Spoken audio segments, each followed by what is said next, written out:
ఆంధ్రజ్యోతి వార్తాపత్రికలో మనకు కనిపిస్తున్నటువంటి main headlines. Nizamabad Jailer suspension, మరో జైలర్ ఆదిలాబాద్కు బదిలీ, నెల రోజులు సెలవు పెట్టాలని సూపరింటెండెంట్కు ఆదేశాలు. ఇందూరు జిల్లా జైలులో గుప్పుపై ఉన్నతాధికారులు సీరియస్. ఆంధ్రజ్యోతి కథనం ఆధారంగా విచారణ.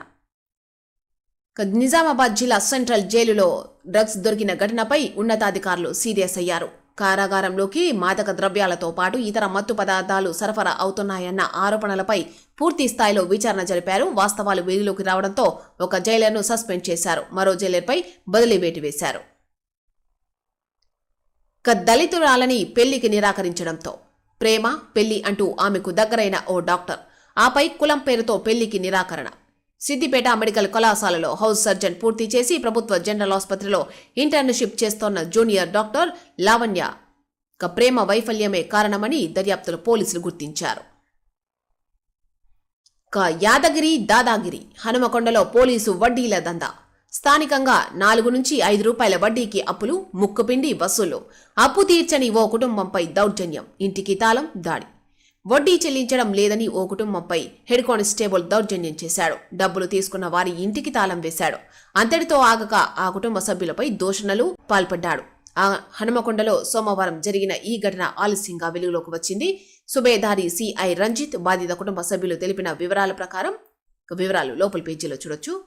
అప్పు తీసుకున్న వారి ఇంటి ముందు గొడవ చేస్తోన్న యాదగిరి చిత్రంలో కనిపిస్తున్నటువంటి వ్యక్తి. గ్యాస్ ఛాంబర్ల ఢిల్లీ అంటూ ఇక్కడ మరో ప్రధాన వార్త చూడొచ్చు. వాయు కాలుష్యంతో కునారేలుతున్న దేశ రాజధాని. ఆస్తమా, న్యూమోనియా రోగులకు నిత్యం నరకం. శ్వాస సమస్యలతో ఆసుపత్రులకు పెద్ద ఎత్తున ప్రజలు. పొగమంచుతో విమానాల రాకపోకలు ఆలస్యం. వాహనాలు, పారిశ్రామిక ఉద్గారాలు, నిర్మాణ ధూళి, సమీప రాష్ట్రాల్లో పంట వ్యర్థాల దహనమే కారణాలు. బీజింగ్లో 25 ఏళ్ల క్రితం ఇదే సమస్యతో ఇబ్బందులు. చైనా సర్కారు చర్యలతో 10 ఏళ్లలో పరిస్థితి మెరుగు. అవే విధానాలను ఢిల్లీలోనూ పాటించాలి అన్న నిపుణులు. ప్రజలకు కారు సామాజిక హోదాగా మారింది. ఢిల్లీ కాలుష్యంపై విచారణలో సీజేఐ వ్యాఖ్యలు. 2 అడుగుల దూరంలో ఏముందో కనిపించినంత దట్టంగా కమ్మేసిన పొగమంచు. గాలిలో ప్రమాణాలకు మించి ప్రమాదకరమైన విషవాయువులు. పులి మీద పుట్రల ఇంటా బయట అణువణువున వ్యాపించి ఉన్న మొండి బ్యాక్టీరియా. ఇది దేశ రాజధాని ఢిల్లీ ప్రస్తుత పరిస్థితి. సోనియాకు అస్వస్థత, శ్వాసకోశ సమస్యలతో ఢిల్లీ ఆసుపత్రిలో చేరిక. ఢిల్లీలో తీవ్ర కాలుష్యం నేపథ్యంలో ముఖానికి మాస్కులు ధరించి అసెంబ్లీకి చేరుకున్న ఆప్ ఎమ్మెల్యేలు. ఇప్పుడు మేల్కొనకపోతే మరో ఢిల్లీలా హైదరాబాద్. ఇప్పటికే కాలుష్యం పెరిగిపోతోంది. నగరం నుంచి పరిశ్రమల్ని తరలించకపోతే చరిత్రాత్మక తప్పిదమవుతుంది. ప్రతి ఇల్లు ఓ ఆసుపత్రిలా మారిపోతుంది. భవిష్యత్తు తరాల ఆరోగ్యం కోసం హిల్ట్. అత్యంత పారదర్శకంగా ఈ విధానం. శాసనసభలో హిల్ట్ పాలసీని ప్రవేశపెట్టిన మంత్రి శ్రీధర్బాబు. హిల్ట్ పాలసీతో 10,776 కోట్ల ఆదాయం. హైదరాబాదును రాష్ట్రాన్ని కాపాడుకోవడానికే ఈ విధానమన్న బట్టి. తెలంగాణ రైజింగ్ విజన్ డాక్యుమెంట్ను సభలో ప్రవేశపెట్టిన డిప్యూటీ సీఎం. ఈవీల కొనుగోలులో ప్రభుత్వ ఉద్యోగులకు 20% రాయితీ అంటూ ఇక్కడ వార్త చూడొచ్చు. ఎమ్మెల్యేలు విధిగా ఈవీలే వాడాలి. శాసనసభలో మంత్రి పొన్నం ప్రభాకర్ వెల్లడి. ఇక డిపిఆర్లను పరిశీలించబోమంటూ ఇక్కడ మరో ప్రధాన వార్త చూడొచ్చు. కృష్ణా జలాల పంపకాలు జరగకపోవడమే కారణం. సిడబ్ల్యూసి మార్గదర్శకాల మేరకు లేకపోతే మదింపు చేయం. విభజనకు ముందు ప్రాజెక్టుల పర్యవేక్షణ మాత్రమే మా బాధ్యత. ప్రాజెక్టులు, రాష్ట్రాల వారీ నీటి కేటాయింపులపై విచారణ జరుగుతోంది. బ్రిజేష్ కుమార్ ట్రైబ్యునల్ తీర్పు వచ్చే వరకు బచావతు తీర్పే అమలు. కేంద్ర ప్రభుత్వానికి తేల్చి చెప్పిన కృష్ణా బోర్డు. ఏపీ ఫిర్యాదుకు స్పందన. కృష్ణా జలాల పంపకాలు జరగనందున ఆ బేసిన్ పరిధిలో ఏ ప్రాజెక్టు డిపిఆర్ను మదింపు చేసే అవకాశాలు లేవని కృష్ణానది యాజమాన్య బోర్డు కేఆర్ఎంబీ స్పష్టం చేసింది. ప్రాజెక్టుల వారీగా, రాష్ట్రాల వారీగా నీటి కేటాయింపులపై విచారణ జరుగుతున్నందున డిపిఆర్లను పరిశీలించే అవకాశాలు లేనేలేవని తేల్చి చెప్పింది. రాష్ట్రాల వారీగా నీటి కేటాయింపులు లేకపోయినా ఏపీ పునర్వ్యవస్థీకరణ చట్టం 2014ను ఉల్లంఘించి ప్రాజెక్టుల సామర్థ్యాలను పెంచుతూ తెలంగాణ ప్రభుత్వం డిపిఆర్లు సిద్ధం చేసిందని, ముందుకెళ్లకుండా దానిని నిలువరించాలని కేంద్ర జలశక్తి శాఖ కృష్ణా బోర్డుకు ఆంధ్రప్రదేశ్ ప్రభుత్వం ఫిర్యాదు చేసిన విషయం తెలిసిందే. శ్రీశైలం ప్రాజెక్టు కేంద్రంగా ఏపీ భారీగా ప్రాజెక్టుల నిర్మాణం చేపడుతుండగా దీనికి కౌంటర్గా జోరాల ప్రాజెక్టు కేంద్రంగా భారీ ప్రాజెక్టులను చేపట్టాలని తెలంగాణ ప్రభుత్వం నిర్ణయించింది. జూరాల ప్రాజెక్టు కేంద్రంగా 247 టీఎంసీల ప్రాజెక్టులతో పాటు 16 ప్రాజెక్టుల డిపిఆర్లు సిద్ధం చేయడానికి వీలుగా గత ఏడాది సెప్టెంబరులో జీవో నెంబర్ 34ను జారీ చేసి దానిని ఆయా ప్రాజెక్టుల సూక్ష్మ సమాచారాన్ని బ్రిజేష్ కుమార్ ట్రైబ్యునల్ కృష్ణా ట్రైబ్యునల్ 2లో అందించింది. ఉమ్మడి ఏపీకి బచావత్ ట్రైబ్యునల్ కేటాయించిన 811 టీఎంసీలు, పోలవరం ప్రాజెక్టు నుంచి కృష్ణా డెల్టాకు ఏపీ తరలించే 80 టీఎంసీలకు బదులుగా సాగర్కు ఎగువన ఉన్న రాష్ట్రాలు ఆ మేరకు నీటిని వినియోగించుకోవచ్చుననే కేటాయించింది. తెలంగాణ అస్తిత్వాన్ని కాపాడే పార్టీ కావాలి. సామాజిక తెలంగాణకై కలిసి నడుద్దాం. జాగృతి విస్తృత స్థాయి సమావేశంలో కవిత వెల్లడి. రాజకీయ పార్టీ ఏర్పాటు దిశగా అడుగులు. ఎమ్మెల్సీ కవిత రాజీనామాకు ఆమోదం.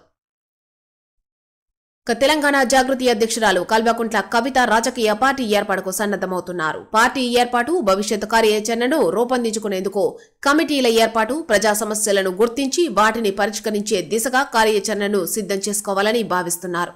ఇందులో భాగంగా ఆమె మంగళవారం బంజారాహిల్స్ లో తెలంగాణ జాగృతి విస్తృత స్థాయి కార్యవర్గ సమావేశం నిర్వహించి పలు కీలక నిర్ణయాలు తీసుకున్నారు. హైదరాబాద్లోని తెలంగాణ జాగృతి కార్యాలయానికి తరలివచ్చిన అభిమానులతో కవిత రాహుల్ గాంధీ హౌగాడు, రేవంత్ అనే హౌగాడిని మన మీదకు వదిలాడు అంటూ ఇక్కడ వార్త చూడొచ్చు. ఈ తప్పునకు ఆయన్ను ఏం చేయాలి? తెలంగాణ తెచ్చినందుకు కేసీఆర్ ను నిందిస్తారా? రేవంత్ కరిసేలా ఉన్నాడు, ఇంట్లోనే కట్టేయాలని గీతమ్మకు చెబుతున్నామంటూ కేటీఆర్ వెల్లడించినట్టుగా ఇక్కడ వార్త చూడొచ్చు. అసెంబ్లీ ఎన్నికల్లో వరంగల్, అశోక్ నగర్ సభల్లో తప్పుడు హామీలిచ్చి మోసం చేసిన రాహుల్ గాంధీ అనే అతన్ని ఏం చేయాలి అని బీఆర్ఎస్ వర్కింగ్ ప్రెసిడెంట్ కేటీఆర్ వ్యాఖ్యానించారు. కేసీఆర్ ను తిడుతూ రేవంత్ రెడ్డి మాట్లాడుతున్నారని, ఆయన్ను ఎందుకు తిడుతున్నారో, చావునోట్లో తలపెట్టి తెలంగాణ తెచ్చినందుక, రైతు బంధు, రైతు బీమా, కళ్యాణ లక్ష్మి, షాదీ ముబారక్, కేసీఆర్ కిట్ ఇచ్చినందుక అంటూ వ్యాఖ్యానించారు. జనగామలో సర్పంచుల అభినందన సభలో మాట్లాడుతున్న కేటీఆర్ పురపాలికల్లోనూ పాగా వేద్దాం, పంచాయతీ ఫలితాలను పునరావృతం చేద్దాం, అభ్యర్థుల ఎంపికే కీలకం, గెలిపే ఇందుకు ప్రాతిపదిక. CM Revanth, TPCC chief Mahesh భేటీలో నిర్ణయం. ఫిబ్రవరి 3వ వారంలో మున్సిపల్స్ ఉండే ఛాన్స్. పంచాయతీ ఎన్నికల్లో మెజారిటీ సీట్లు దక్కించుకున్న అధికార కాంగ్రెస్ పార్టీ మున్సిపల్ ఎన్నికల్లోనూ ఆ ఫలితాల్ని పునరావృతం చేయాలని నిర్ణయించింది. ఈ ఎన్నికలను మరింత ప్రతిష్టాత్మకంగా తీసుకోవాలని నిశ్చయించింది. నేను నెంబర్ 2, నాకు మంత్రి పదవి అవసరం లేదు. టీపీసీసీ చీఫ్ మహేష్ గౌడ్ వెల్లడి. క్విక్ కామర్స్ లో 5,000 ఉద్యోగాలు. ఇన్స్టామార్ట్, స్కిల్ వర్సిటీ మధ్య ఒప్పందం. స్విగ్గీ ప్రతినిధి గిరీష్ తో skill varsity VP Subbarao. Quick commerce platform Instamart, young India skill university సంయుక్తంగా యువతకు క్విక్ కామర్స్ రంగంలో ఉద్యోగాలకు నైపుణ్యాలు అందించే ప్రత్యేక అకాడమిక్ కార్యక్రమాన్ని ప్రారంభించనున్నాయి.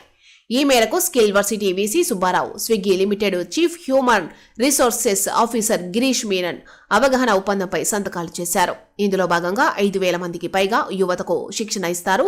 క్విక్ కామర్స్ రంగంలో కీలకమైన డార్క్ స్టోర్ ఆపరేషన్లు, సరఫరా గొలుసు నిర్వహణ, కస్టమర్ సర్వీస్, సేవా స్థాయి ఆధారిత సేవల అందజేత, అలాగే రిటైల్ లాజిస్టిక్స్ లో ఉద్భవిస్తున్న కొత్త ధోరణులపై శిక్షణ ఇస్తారు. అనంతరం స్టోర్ మేనేజర్, ట్రైనీ వంటి ఉద్యోగాల్లో అవకాశాలు కల్పిస్తారు. భారతీయుడే కానీ ఆధారాలు లేవు. చాన్నాలుగా గల్ఫ్ జైల్లో ఓ కూలీ అవస్థలు. 18 ఏళ్ల క్రితం నిర్మల్ నుంచి గల్ఫ్కు ఎలాంటి గుర్తింపు కార్డు లేకపోవడంతో స్వదేశానికి రాలేక ఇక్కట్లు. భర్తను రప్పించాలని వేడుకుంటోన్న భార్య.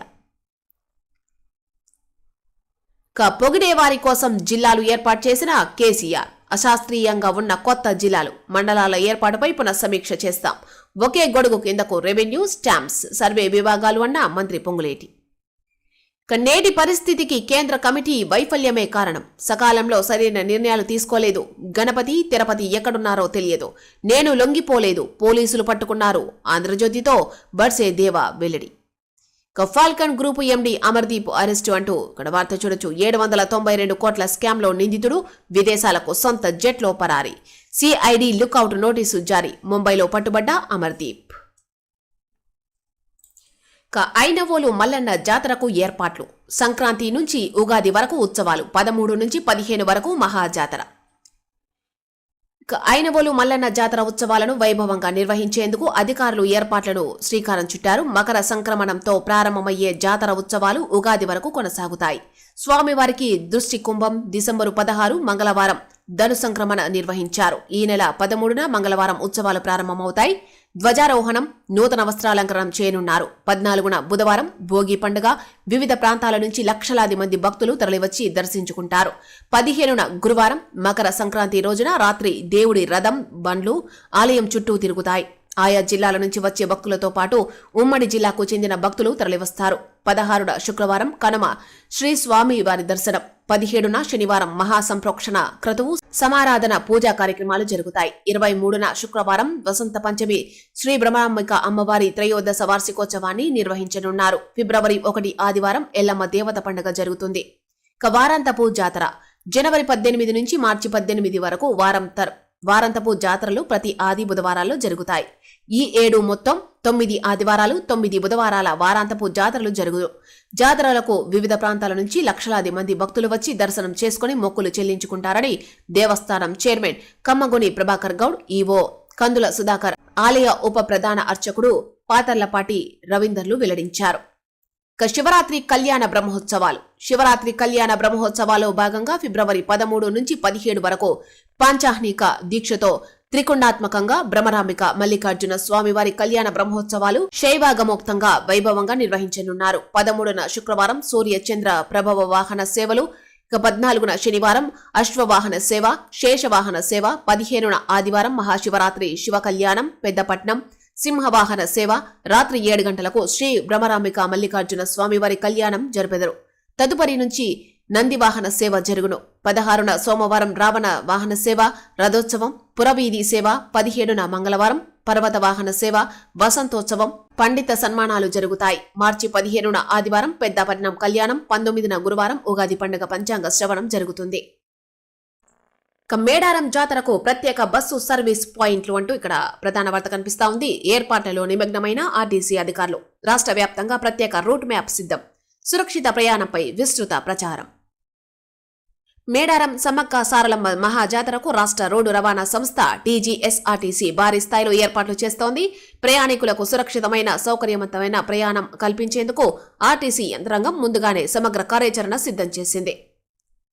రూట్ మ్యాప్ సిద్ధం. మేడారం మహాజాతరకు రాష్ట్ర వ్యాప్తంగా భక్తులు తరలివస్తుండటంతో హైదరాబాద్, ఖమ్మం, కరీంనగర్, నిజామాబాద్, ఆదిలాబాద్, నల్గొండ, మెదక్, రంగారెడ్డి తదితర రీజియన్ల నుంచి ప్రత్యేక బస్సు సర్వీసుల పాయింట్లను రోడ్ మ్యాప్లు సిద్ధం చేసినట్లు అధికారులు తెలిపారు. ట్రాఫిక్ సమస్యలు లేకుండా తక్కువ సమయంలో మేడారం చేరుకునేలా ప్రత్యామ్నాయ మార్గాలను కూడా ఈ రూట్ మ్యాప్లో పొందుపరిచారు. హైదరాబాద్ నుంచి నేరుగా మేడారం వరకు సూపర్ లగ్జరీ, రాజధాని ఎక్స్ప్రెస్, పల్లె వెలుగు బస్సులను నడిపించనున్నారు. అలాగే ఖమ్మం, కరీంనగర్ల నుంచి మేడారం జాతరకు చేరుకునేలా బస్సు సర్వీసులు ఏర్పాటు చేశారు. ఉత్సాహంగా ఉర్సు, ఒళ్ళు గగురు పొడిచేలా ఫకీర్ల విన్యాసాలు. అన్నారం షరీఫ్ లో ప్రశాంతంగా సాగిన వేడుకలు. అన్నారం షరీఫ్ దర్గాలో విన్యాసాలు చేస్తోన్న ఫకీర్లు అంటూ చిత్రంలో చూడొచ్చు. యాగూబ్ షా వలి సమాధిపై చాదర్ కప్పుతున్న ఏసీపీ వెంకటేష్ తదితరులు.